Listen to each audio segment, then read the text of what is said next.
wabarakatuh. Perkenalkan, kami dari kelompok 6. Saya bernama Rina Sari dan teman di sebelah saya bernama Nur Hamidah. Baik, kali ini kami akan menjelaskan tentang cara penulisan esai. Gimana sih cara penulisan esai itu? Baik, langsung saja akan dijelaskan oleh teman saya Nur Hamidah. Tujuan pembelajaran yang akan dicapai yaitu mahasiswa mampu membuat esai ilmiah dan esai populer. Uraian materi. Pertemuan ini merupakan pertemuan khusus praktik menulis esai. Mahasiswa dalam membuat artikel esai agar mengikuti langkah-langkah seperti yang sudah dipelajari pada materi sebelumnya. Berikut contoh esai ulasan karya Nur Hasanah.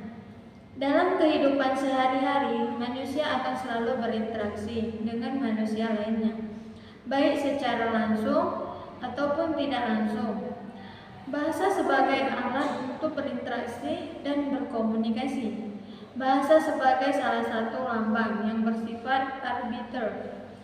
Bahasa sebagai lambang bunyi di sini menyatakan bahwa setiap kata, frasa, klausa, kalimat dan wacana pasti memiliki makna tertentu yang dapat berubah pada situasi dan kondisi tertentu. Pragmatik.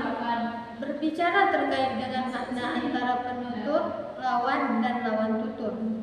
Pragmatik menghubungkan apa yang diucapkan penutur dengan apa yang diasumsi atau diterima oleh lawan tutur. Fungsi bahasa selain itu media komunikasi ialah untuk menyampaikan informasi yang faktual, untuk bersosialisasi sebagai media untuk berekspresi. Beberapa faktor yang mempengaruhi penutur dan lawan tutur dalam berkomunikasi. Coba pertama, tingkat keakraban. Tingkat keakraban disebut menjadi salah satu faktor dalam berkomunikasi. Tingkat keakraban akan mempengaruhi bagaimana kita berkomunikasi. Kedua, jenis kelamin. Jenis kelamin di sini mempengaruhi bahasa. Yang akan digunakan dalam berkomunikasi. Pada umumnya saat berkomunikasi seorang lelaki cenderung langsung mengutarakan maksud secara langsung, yaitu to the point. Sedangkan perempuan lebih mempertimbangkan dari segi perasaan, kesopanan, atau mengutarakan maksud secara tidak langsung. Yang ketiga yaitu tingkat usia. Tingkat usia akan mempengaruhi bahasa yang digunakan untuk menyesuaikan dengan lawan bicara. Tingkat usia juga mengandung aspek penghormatan atau tingkat kesopanan dalam berkomunikasi. Keempat, tingkat sosial atau sosial ekonomi. Tentu akan berbeda jika berkomunikasi dengan masyarakat tingkat sosial yang rendah dan tingkat sosial atau ekonomi menengah ke atas. Berkenaan dengan tindak tutur, ada beberapa poin penting yang termasuk ke dalam tindak tutur, ialah lokusi, ilokusi, dan perlokusi. Contoh sederhana yang sering kita jumpai dalam kehidupan sehari-hari, misalnya dalam ruang lingkup pembelajaran di bangku sekolah. Seorang murid yang meminta izin untuk mengikuti pelajaran di kelas saat terlambat, maka secara tidak langsung apa yang diucapkan telah dilakukannya. Tindakan yang telah dilakukannya itu terlambat. Banyak dari kita yang belum mengetahui mengenai dan di sini juga membahas tentang kajian simanatik. Kajian tersebut ialah simanatik masih cukup asing di telinga kita, bukan? Simanatik berawal dari teori yang dikemukakan oleh Bapak linguistik modern yang bernama Ferdinand de Saussure 1857 sampai 1913 yang mengatakan bahwa setiap tanda linguistik atau Prancis single linguistico yang terdiri dari dua komponen yang dinamakan penanda atau signifian dan petanda atau signifie. Semantik dalam bahasa Inggris disebut juga semantik, yang berasal dari bahasa Yunani kuno, yaitu dari kata sema yang berarti tanda. Baik, akan saya lanjutkan. Sebelum masuk ke pemahaman yang lebih dalam lagi, kita perlu mengetahui terlebih dahulu apa arti dari kata makna. Nah, makna adalah hubungan lambang bunyi dengan konsep yang diwakili. Perlu diketahui juga bahwa makna, arti, dan erti memiliki pengertian yang berbeda. Makna berarti maksud, arti yaitu berasal kata atau pengertian, dan erti yaitu pemahaman. Makna itu sendiri bisa diartikan hubungan lambang bunyi dengan konsep yang diwakilinya. Lanjut, semantik atau kajian tentang makna ini sangat erat kaitannya dengan fungsi dan struktur. Setiap kalimat atau kata yang berstruktur pasti mempunyai makna, atau dalam kata lain struktur tanpa makna dan makna tanpa struktur tidak akan bisa. Dalam kajian semantik juga bersinggungan dengan beberapa bidang lain seperti fonologi, morfologi, sintaksis, wacana, leksikografi, dan lain sebagainya. Dalam kajian semantik terdapat 3 pendekatan yang sering digunakan.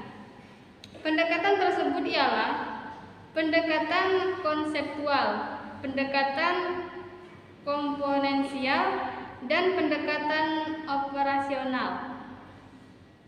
Baik, pendekatan konseptual ini mengkaji tentang makna atau yang maknanya sesuai dengan konsep yang berlaku. Pendekatan ini mengkaji sebuah kata secara lebih luas atau kata yang mempunyai makna sepadan. Pendekatan operasional mengkaji tentang makna kata secara keseluruhan atau melihat konteks kata dalam kalimat. Manfaat pendekatan semantik yang perlu diketahui ialah bagi reporter, wartawan, atau orang yang bergabung dalam pemberitaan, yaitu mereka mendapat informasi dan tentunya manfaat yang sangat besar. Manfaat bagi peneliti bahasa, khususnya bagi pelajar sastra, yaitu dengan adanya semantik banyak memberi bekal atau menganalisis bahasa yang baik dan benar, menambah pengetahuan baru tentunya bagi yang baru mempelajari bahasa. Setelah mengetahui mengenai konsep semantik, tentunya secara gamblang dan jelas bahwasanya semantik adalah ilmu yang mempelajari tentang makna. Baik, lanjut kita masuk di bagian esai tentang opini. Di sini contohnya yaitu Sumpah Pemuda. Sumpah Pemuda ialah sintesis dari beragaman pemuda-pemudi Indonesia yang dicapai jauh sebelum kemerdekaan. Sumpah Pemuda ialah keberagaman yang dicapai jauh sebelum kemerdekaan yang sejatinya menjadi modal bangsa ke depan sebelum kemerdekaan. Bunyi Sumpah Pemuda sendiri bahwa kami putra-putri Indonesia mengaku bertumpah darah satu bangsa atau dan berjunjung bahasa persatuan satu Indonesia hanya dengan terus-menerus mengucapkan sumpah. Baik, dilanjutkan. Selain itu, esai juga memiliki ciri-ciri sebagai berikut. Yang pertama, ditulis dalam bentuk prosa. Lanjut, pendek dan dapat dibaca dengan nyaman dalam 2 jam. Yang ketiga, memiliki gaya penulisan yang khas, tidak selalu lengkap, menjaga kekompakan dalam penulis, memiliki nada pribadi atau bersifat pribadi. Adapun langkah-langkah esai, yang pertama itu menentukan topik, dilanjutkan membuat outline atau garis besar ide-ide Anda. Yang ketiga, tuliskan tesis Anda dalam kalimat. Yang ketiga, menuliskan tesis Anda dalam kalimat yang singkat dan jelas. Lanjut, tuliskan tubuh tesis Anda, mulailah dengan poin-poin penting. Lanjut, buatlah paragraf pertama atau yang disebut dengan pendahuluan. Dilanjutkan, menuliskan kesimpulan, dan yang terakhir, memberikan sentuhan terakhir. Baik, hanya itu saja yang dapat kami jelaskan tentang cara penulisan esai. Lebih dan kurang kami mohon maaf. Saya Rina Sari dan teman saya Berhamidah. Kami pamit mengundurkan diri. Assalamualaikum warahmatullahi wabarakatuh.